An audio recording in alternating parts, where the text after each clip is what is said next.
Olá, saudações filosóficas, muito boa noite a todos. Sou Jefferson, este é o canal Filosofia Espírita.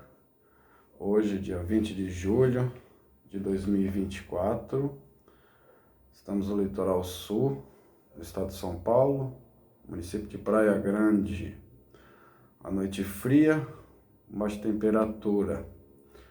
Vamos estudar hoje, na sequência do nosso estudo, sobre o curso que é o Espiritismo, edição da FEESP, Federação Espírita do Estado de São Paulo, a 7ª aula, parte A, compromisso afetivo, casamento e divórcio, que é um tema aí que gera algumas discussões, algumas incompreensões.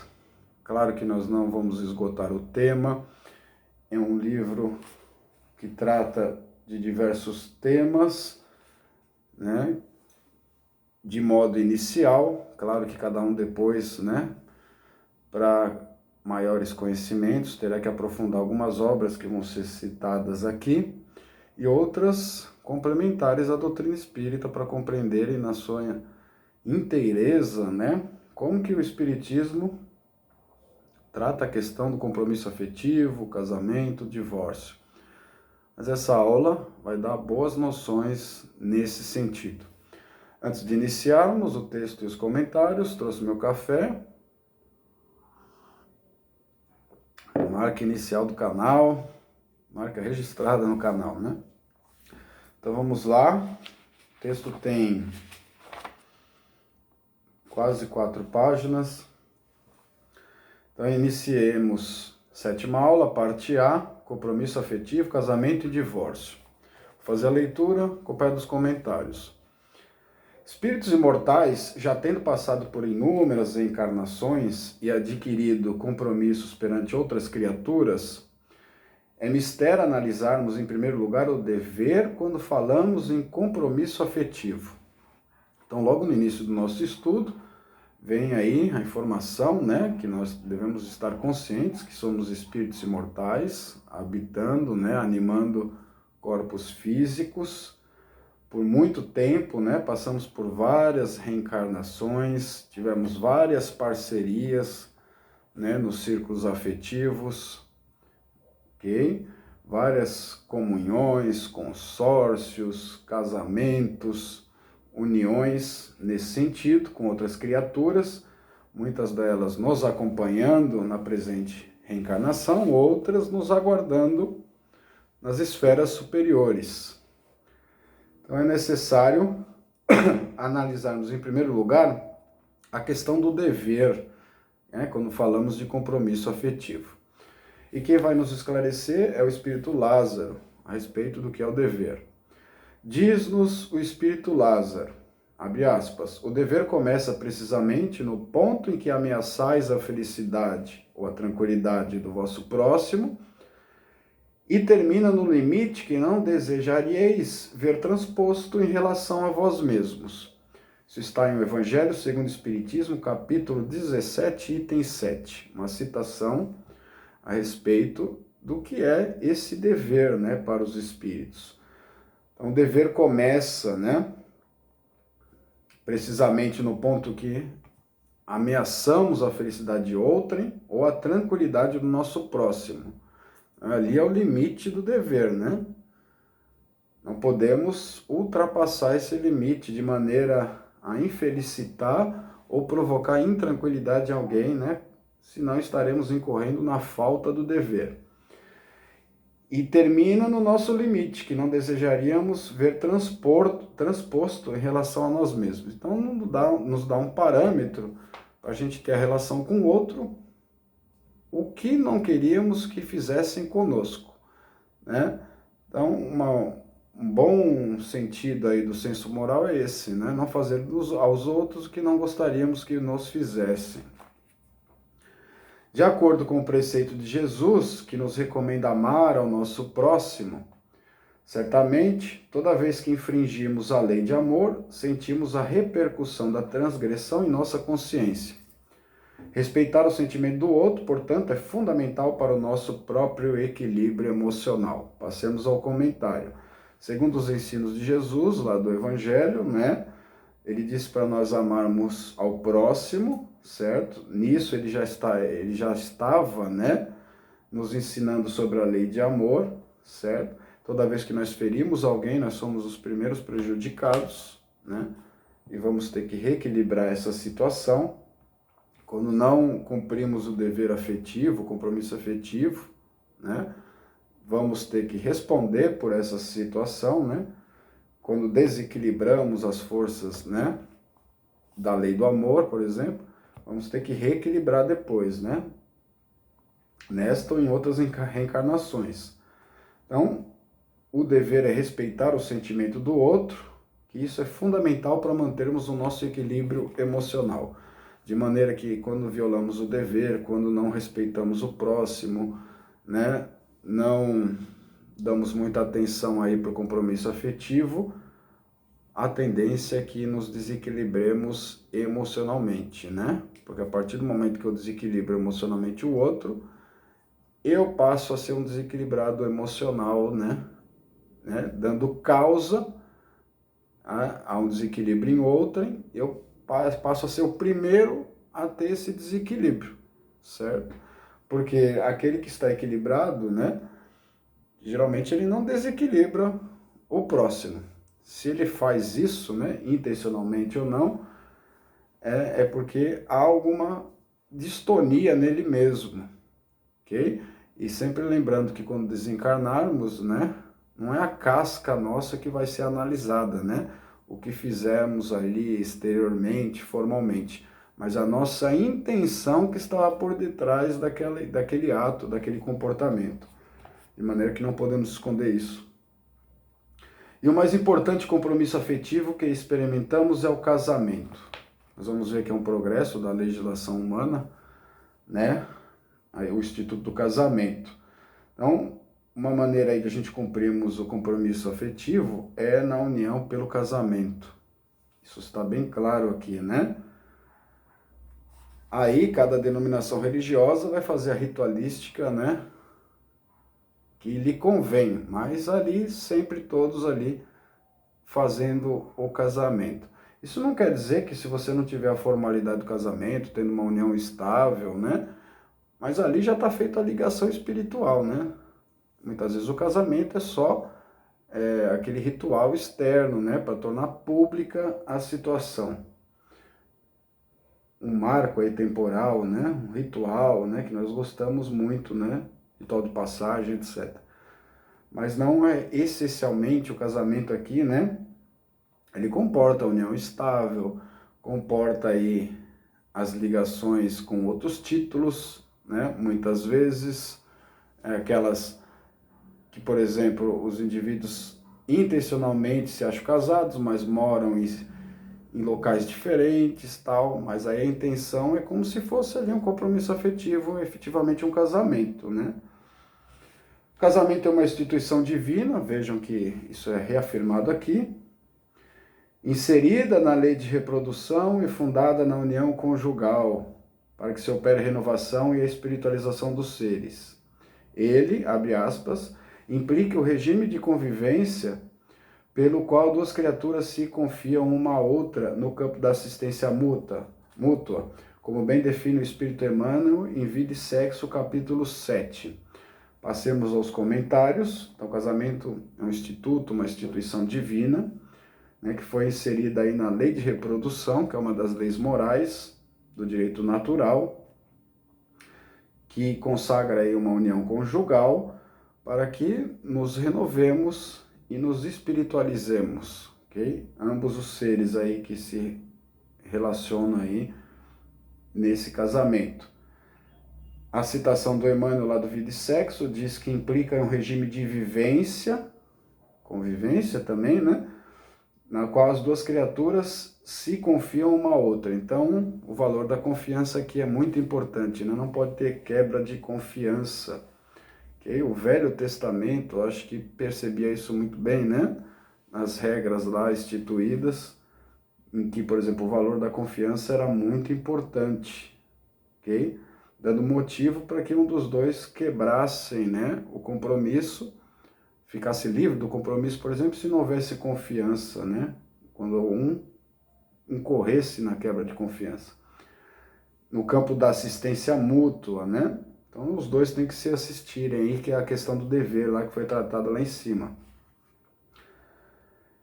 Segundo Kardec, o casamento é um dos primeiros atos de progresso nas sociedades humanas, porque estabelece a solidariedade fraterna e se encontra entre todos os povos, embora nas mais diversas condições.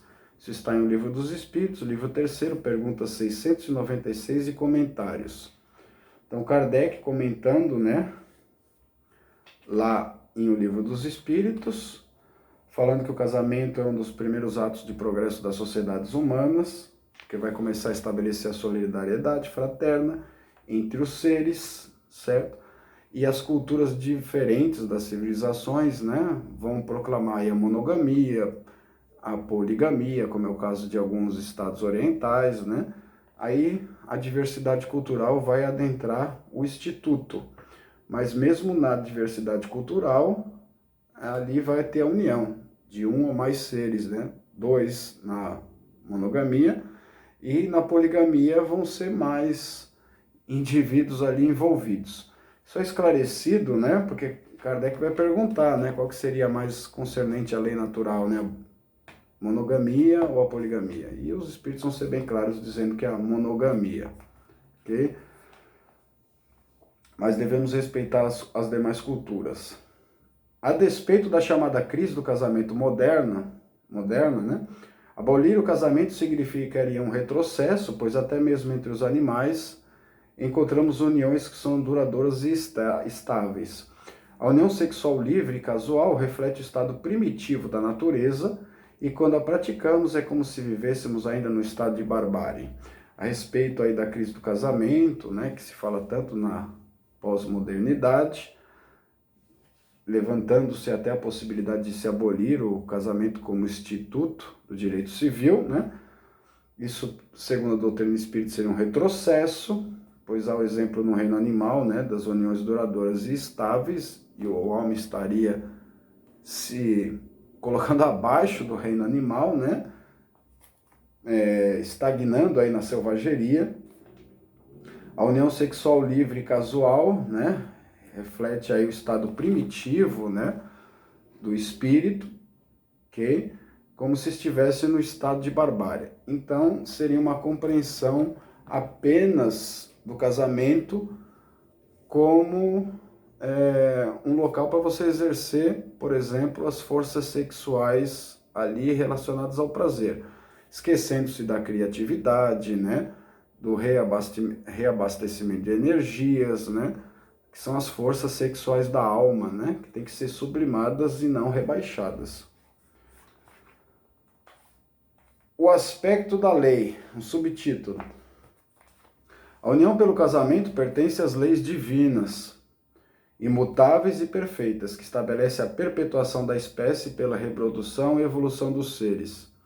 No verdadeiro casamento predomina a lei do amor, exclusivamente de caráter moral, que paira acima das condições eminentemente físicas do casamento. Então, a união pelo casamento é uma lei divina, okay? Que não muda, é imutável, sempre foi perfeita, que muda a legislação humana, ok? Que estabelece a perpetuação da espécie, né, pela lei de reprodução e proporciona a evolução dos seres ali que vão ter uma convivência. No verdadeiro casamento baseado no amor, né, predomina a lei do amor, de caráter moral. Lembra lá que eu comentei, né, em alguns vídeos anteriores, né, que o amor, né, é uma decisão, né, do espírito amadurecido, né, que tem um senso moral mais adiantado, então ele decide amar. Então não tem nenhuma ligação dessa decisão de amor necessariamente com o sentimento. Mencionei naquele vídeo que ver o amor como associado ao sentimento é uma maneira infantilizada de ver, né, essa emoção, esse sentimento.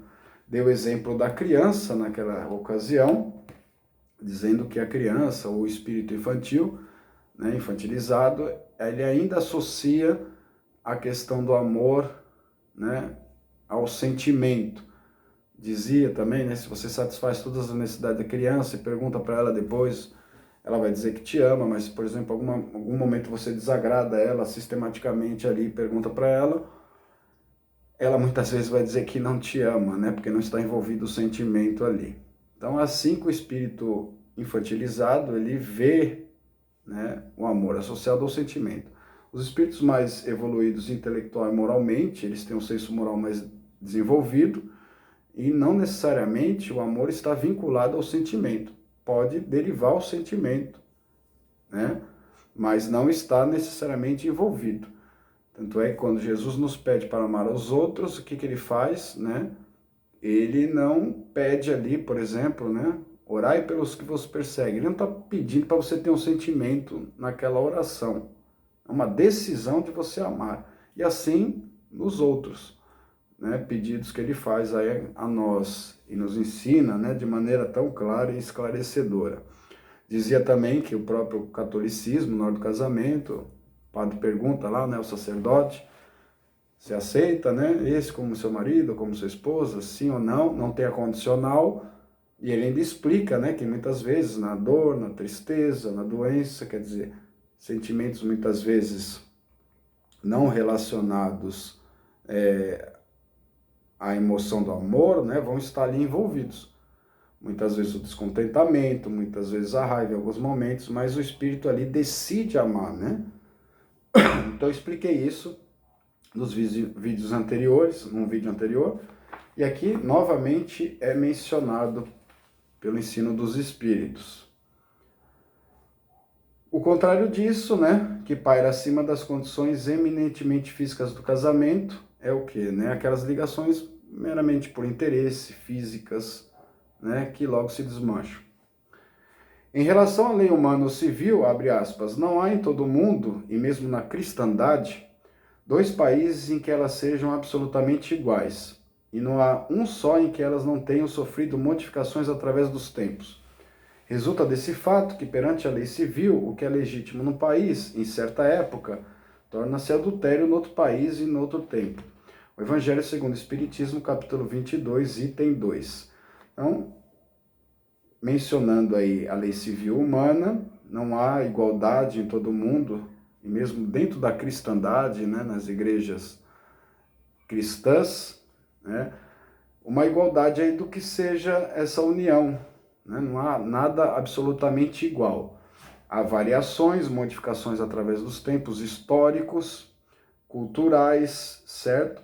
Perante a lei civil, o que é legítimo num país muitas vezes não é em outra, né? Aí dá o exemplo, aí, por exemplo, do adultério, que muitas vezes o adultério é considerado de uma maneira num lugar e em outro de outra maneira, e conforme a nossa inteligência e senso moral vai sendo desenvolvido, por exemplo, alguns institutos vão sendo melhor compreendidos que, por exemplo, essa questão do adultério, né, que começa até pelo pensamento. Então, o senso moral sendo desenvolvido vai tendo uma sensibilidade melhor para compreender e compatibilizar a lei humana com a lei do direito natural.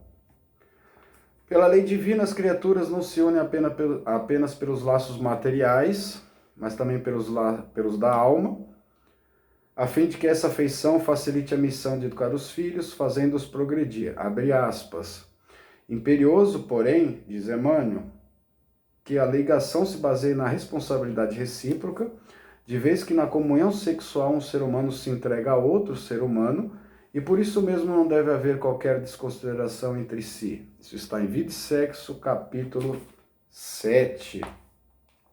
Então, baseado na lei divina, as criaturas se unem pelos laços materiais, mas também pelos da alma, né? E quando é pela alma é duradouro, quando é pela questão material se dissolve, né? Mesmo antes da desencarnação, muitas vezes. Isso facilita, né, o casamento, a educação dos filhos, fazendo progredir. A ligação deve se basear na responsabilidade, ambos têm responsabilidade recíproca, né?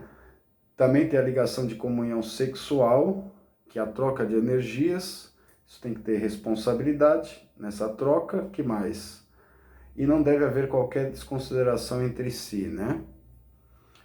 Laço importante que nos impulsiona para a evolução, casamento, quando mal direcionado, pode realizar-se por conta de interesses materiais, mas também, quando feliz, pode ser por afinidade, seja ela de natureza espiritual, intelectual ou cultural.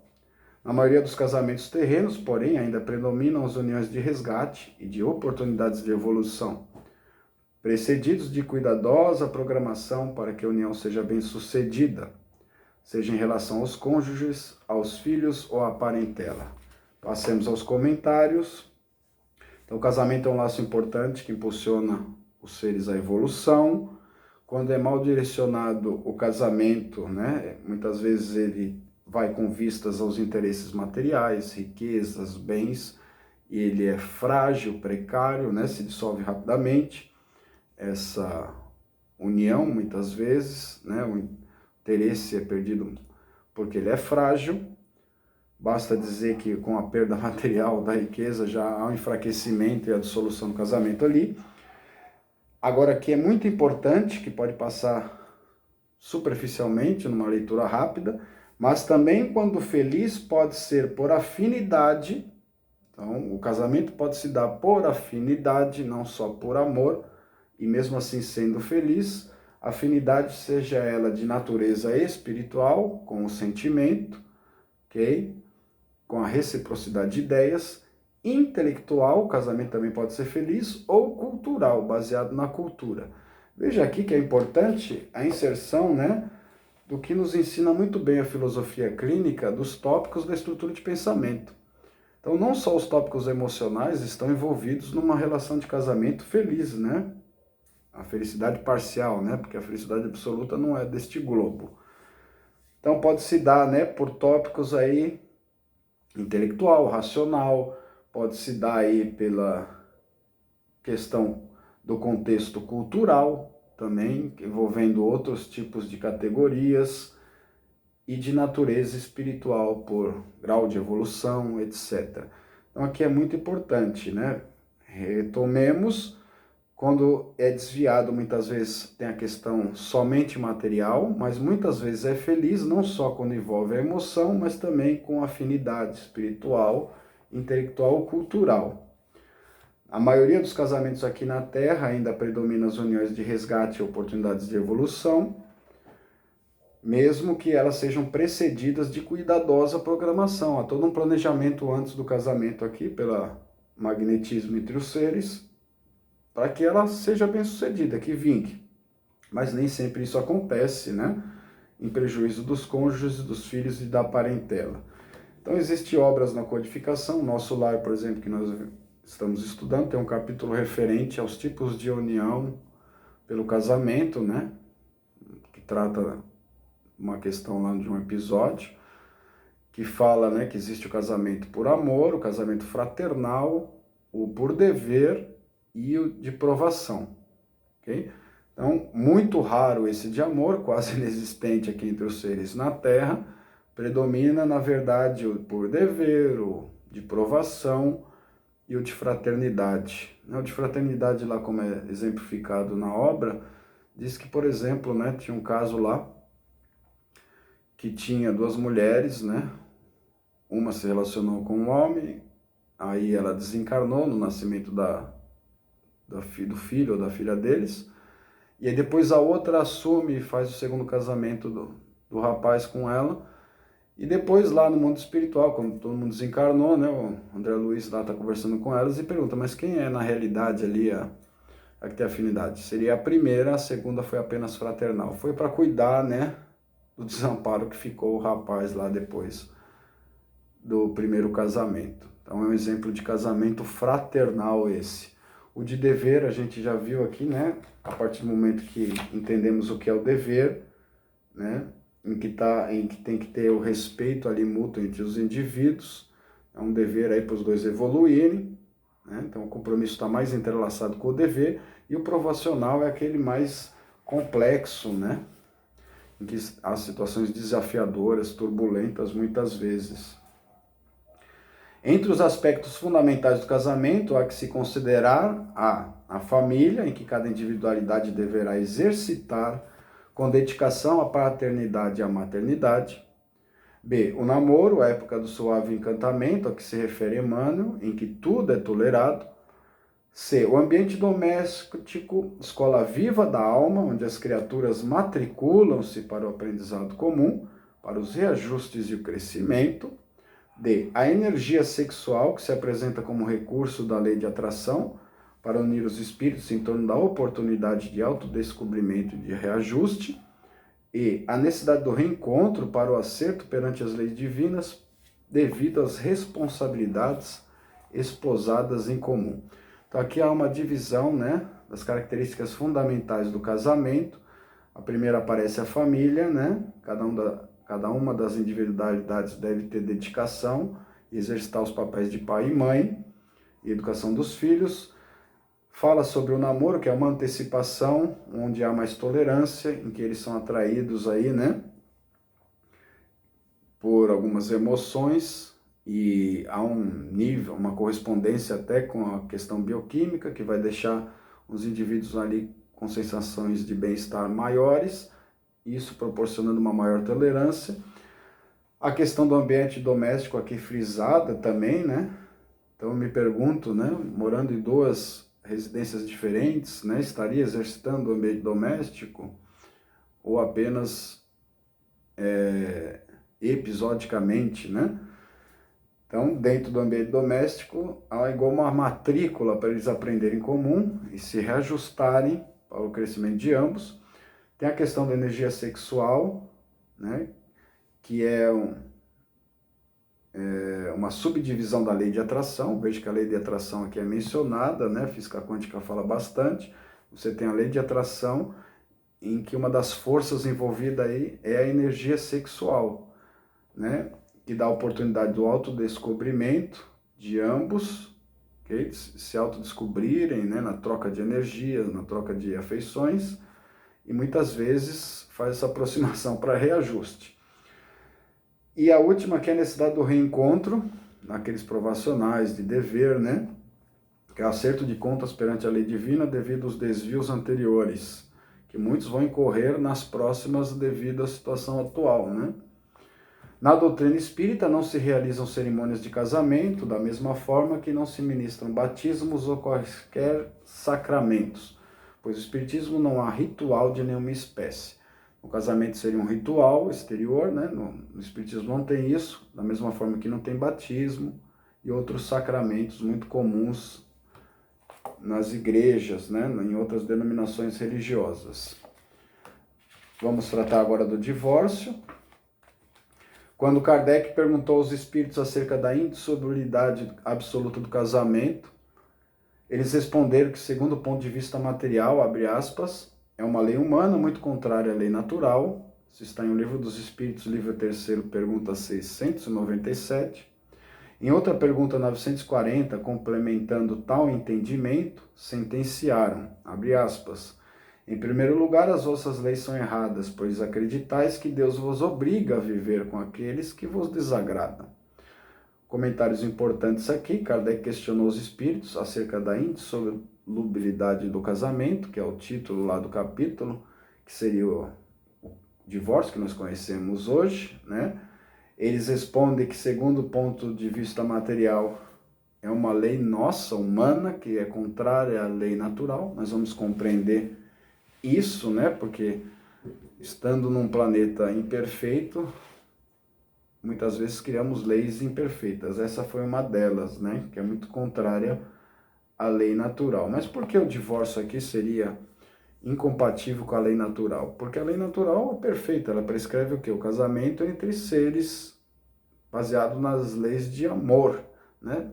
E muitas vezes as ligações aí por interesses materiais, ok? Então essa ligação já começa em erro, certo? E quando você dissolve essa lei, né? Ela está contrária à união que deveria ser permanente, se fosse baseada nas leis de amor, de afinidade. Então veja, Eles responderam que, segundo o ponto de vista material, é uma lei humana muito contrária à natural, né? Porque está muito imperfeita ainda, né? A partir do momento que nós temos que fazer uma lei de divórcio, isso já é tentar corrigir um erro anterior, né? E mais adiante, na pergunta 940, os espíritos explicaram que as nossas leis são erradas, porque acreditamos que Deus, né, nos obriga a ficar com aqueles que nos desagradam. Isso foi feito no século XIX, 1857, nessa resposta, muito antes das leis do divórcio. Então, ainda naquela época, né, as nossas leis estavam erradas, já sofreram progresso, né, tentando corrigir aquilo que estava errado. Então, remediar, né, tentar deixar de uma maneira menos pior aquilo que nós tínhamos feito, né? Porque naquela época nós acreditamos que Deus, né, nos obrigava a ficar com quem nos desagradava, né? Então não podia dissolver o casamento, tal, todos aqueles dogmas. Com o progresso da legislação, isso já pode acontecer, por exemplo, aqui no Brasil desde 1977, né, lei de divórcio. Então houve um progresso aí, então é importante fazer essa correção sobre uma resposta que foi dada no século XIX. No século XX foi instituído aqui no Brasil o divórcio, no século XXI estamos hoje. Jesus também não condenava objetivamente o divórcio, mas enfatizava que muitas coisas ocorriam devido à natureza dos nossos corações. Embora não seja contra a lei de Deus, o divórcio não deve ser estimulado. Ele interrompe o processo de harmonização entre as criaturas, transferindo o compromisso e a solução dos problemas comuns para reencarnações posteriores.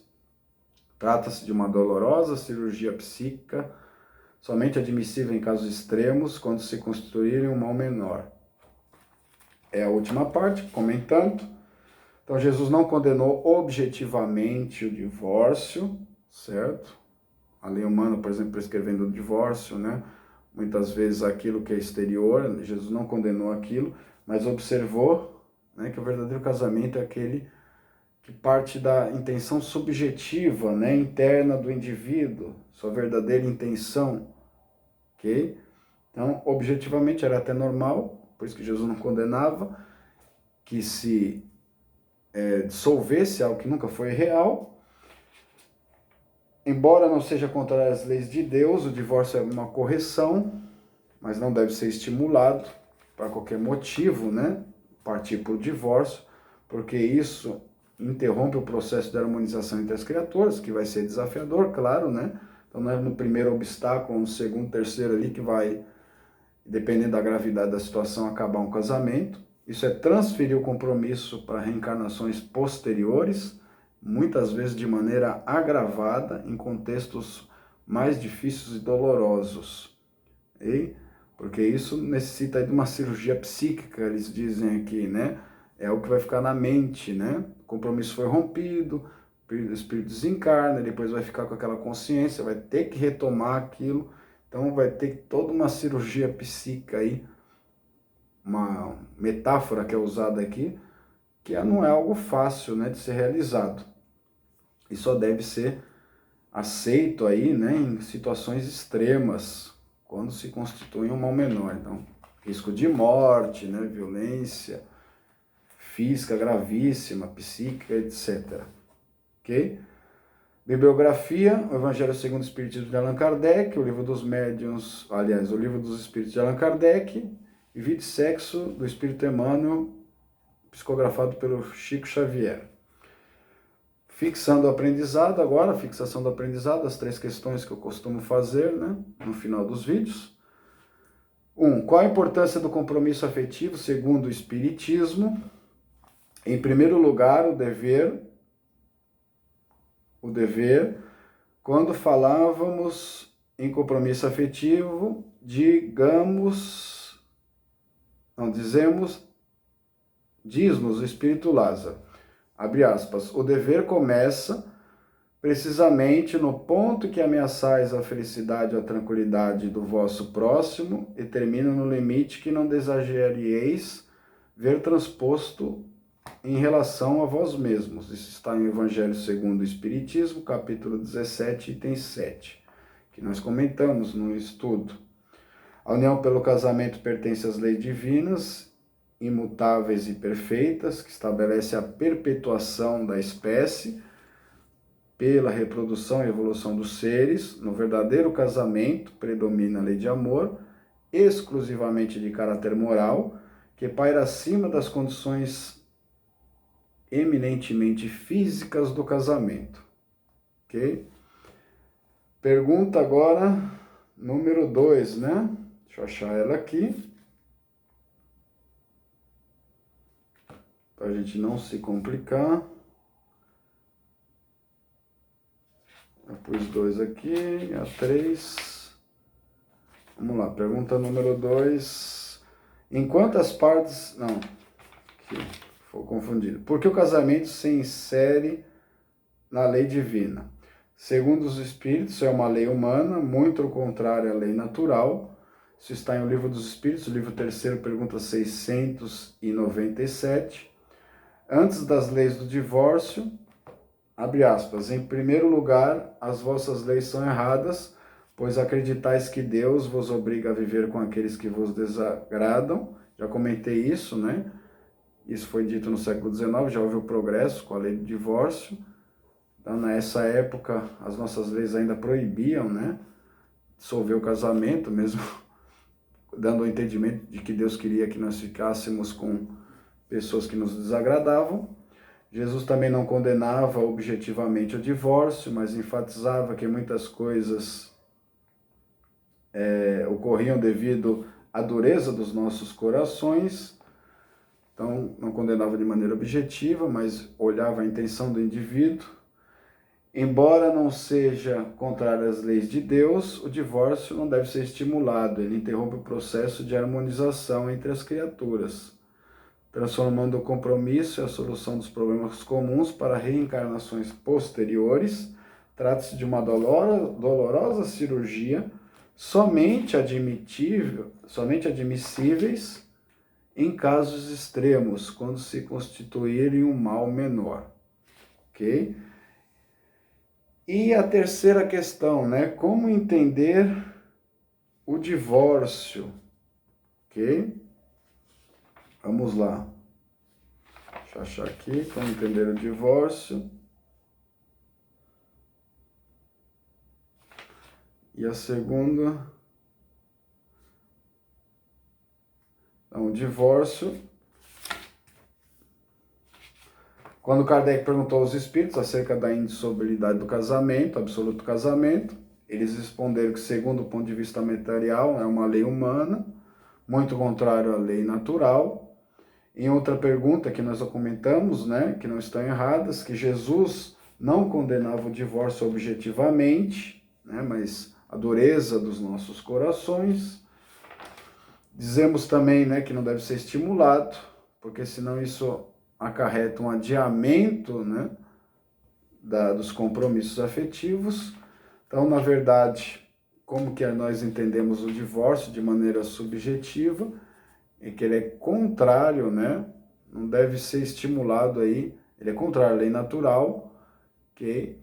Mas ele é tolerado nas leis humanas, dado que nós somos imperfeitos legisladores e muitas vezes temos criado, né, a lei do divórcio para corrigir um erro anterior, né, que nós fizemos aí com aquelas ideias dos dogmas, de que não poderia separar, tal.